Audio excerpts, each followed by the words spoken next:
as weather permits, I get out here in our backyard, sit on the back deck, and grab my Bible, grab a drink, and just take in what God has in His world, in creation.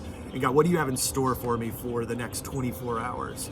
And usually I can hear, like you can now, the birds are chirping and talking back and forth. You'll see squirrels and other critters like crawling across the deck railing or the fence line. You can hear the slow whisper, which is usually more of a roar of 264, not too far from us. And all right, God, what is your plan? Because I know that when I start my day off with Him, that I will be rooted in what is true and what is hopeful. And right now, more than ever, that's exactly what we need. We need a moment of clarity, a moment of calm. And God, help me to understand that you're real. Help me to understand that you are still in control. Because it's very easy to lose hope, right, in all of this as we jump into a COVID-19 world and we see people suffering, people losing their loved ones, first responders who are putting themselves on the line in our hospitals and clinics. We see all these things unfolding and people losing jobs and kids battling through anxiety and depression, adults doing the very same thing because they go, man, I don't know how to cope with this. And when hope begins to feel like it's lost, we doubt that healing's ever coming, right? That God, you're surely going to do something. And if you haven't done it by now, then not only am I losing hope, but you're definitely not going to heal my marriage or bring my job back from being furloughed or help our small business or bring the church back together again physically like we used to. Got all these pieces, right? That God, I was looking for some hope and it's beginning to dip as I look out in the world. And so my thought in you healing it, that there's no way that you can do that. And I want to encourage you that not only is healing coming, but as we we're in Easter week, as we head to Sunday, hope has already come. Hope has already come. And one of the things that I was reminded of early on in faith as I started kind of getting traction with God is that, hey, Jason, when you're starting to lose hope, you need to know that hope isn't this ethereal idea, that hope has a name, and hope's name is Jesus. That Jesus came, and I wanted to share with you guys a few things that I had able to kind of compile and write down. I was over in 1 Peter chapter 1. It reminds us that a living hope happens through Jesus that is imperishable, undefiled, and unfading. And that kind of kicked me in the chest a bit when I was reading that. That, all right, God, you give me a hope that doesn't go away. And why all of a sudden, in some of these moments, do I feel like hope is a wrestling of sorts? And I know that that's not a God problem, that's a me problem. When I read those words, that it's imperishable, undefiled, and unfading, that I have a living hope in Jesus, that when those things begin to happen, it's not because Jesus somehow didn't do what he said he would do, that God isn't doing the work that we know to be true, that he is the greatest, that he is the one and only. That problem, when those things begin to shift, is a me thing. And so as we begin to process that, one of the things that I do, and I would encourage you to do, is say, all right, God, how can I search after hope in you and be reminded of what is true? And on Sunday, we had some technical difficulties with our online service that were out of our control. We had Cox out, and they've been out all week with our internet provider because they had some issues out at the road. And they're hoping to fix those, but one way or another, we'll make sure that we have online Easter. But that was pretty frustrating as that unfolded. And I was like, God, we want to get your message out. God, we want to do this. And there was just an immediate check. Jason, do you doubt that the work that I'm doing can somehow be hindered because of an hour-long live stream service? Immediately as it happened. And I'm like, God, I am so faithless right now that I would even think for a second that you couldn't do the work. And I had Dan connect with me. Man, we had our small group engagement was great this week. Our online offerings were the largest than they had been previous weeks. Get that? We didn't have service all together, and people are engaging and giving more than they ever have before. And I'm like, all right, God, I get it. Like, you're still God and you're still good.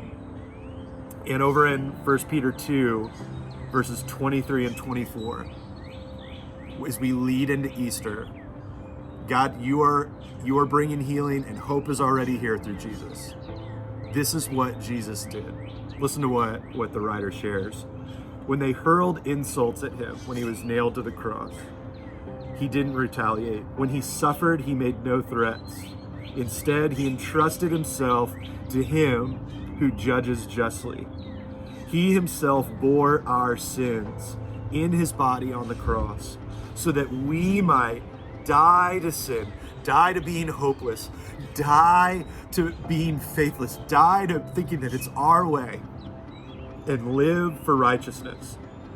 By his wounds, you and I, we have been healed. And I'm reminded that when you and I are hopeless, Jesus is there with healing.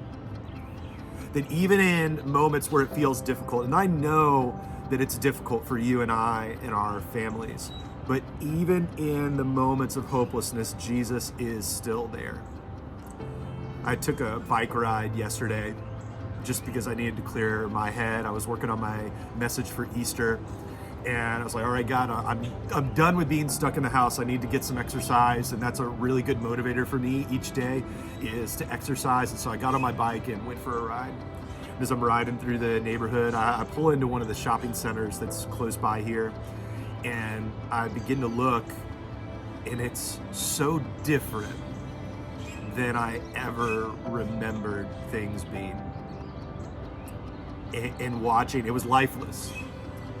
And then I pull back around to the other side, and by one of the corners is the dance studio where our girls go every single week, and they share laughter and togetherness with their friends and community, and they're learning life lessons there, and it's vacant.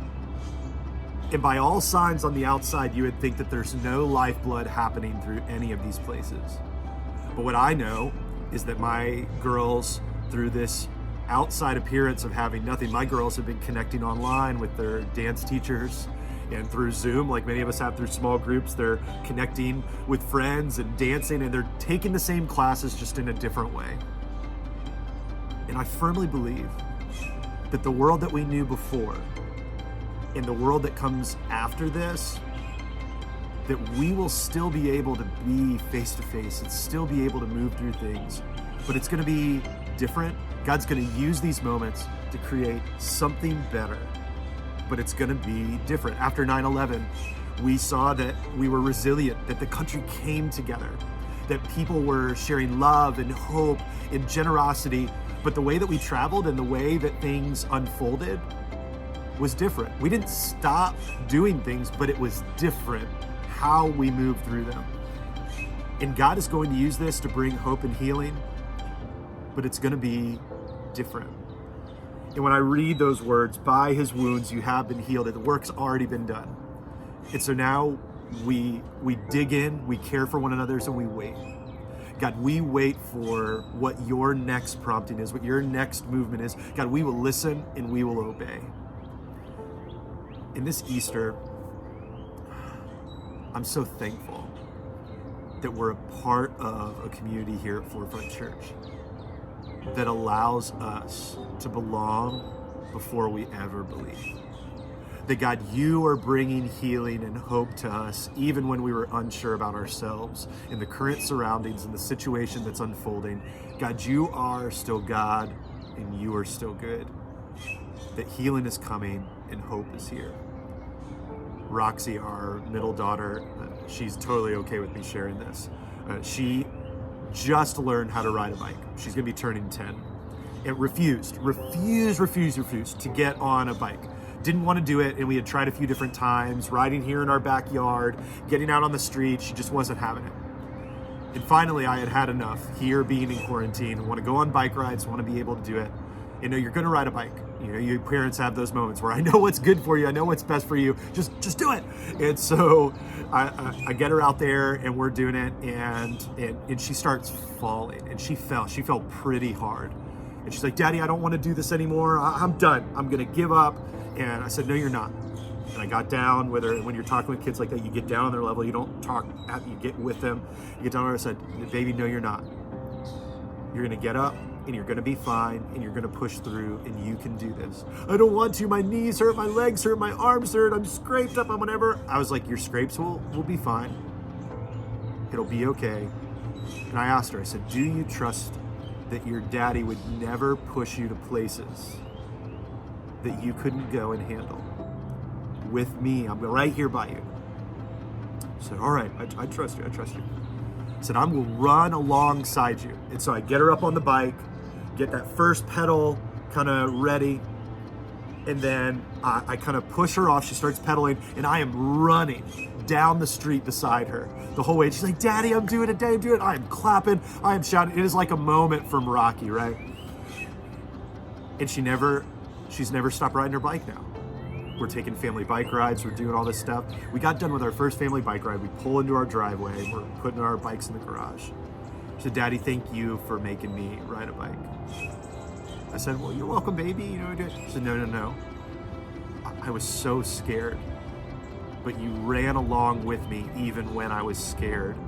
And that made me want to have like courage. It made me want to be strong because you were there with me, showing me what strength looks like. And of course, like it hits like all the feels, right? I start crying, and I hug her, and we do it. She walks in the house, and I immediately, I'm like, God, that is so much what we need. He's by his wounds, you have been healed. God, every morning and every day, every moment of every second, that I would submit myself to you, that we would submit ourselves to him. God, your hope is what will sustain me, and you are bringing healing, and I will trust you because you're running alongside me and you're giving me strength, so I will be strong. And when we are strong in hope and we are watching healing happen, we can be the ones who carry hope dealers out into our families, in our community, and beyond. But that starts at Easter. It starts at the story in the movement of Jesus coming and conquering death, right? That Friday he goes into the grave, but we remember that Sunday is coming. I want to encourage you that while hope may seem lost and you doubt healing's going to happen, that healing is coming and hope is already here. And that hope has a name, and his name is Jesus. And this Easter, we're going to celebrate, we're going to sing, we're going to get down on our knees in our living rooms, we're going to hold our little ones and those that we love close, and we're going to thank God that we have another day of life and life to the full. And my prayer for you is that you would trust him, knowing that hope is right here. That if you're finding sorrow and hurt and you're unsure, healing is coming. It takes time. And the world that we knew before, we will get better and we will move on, we will persevere, but the world in the future won't be the same that was before this, and that's okay. But God will refine that and make that new, just like he's done in times of trial before it.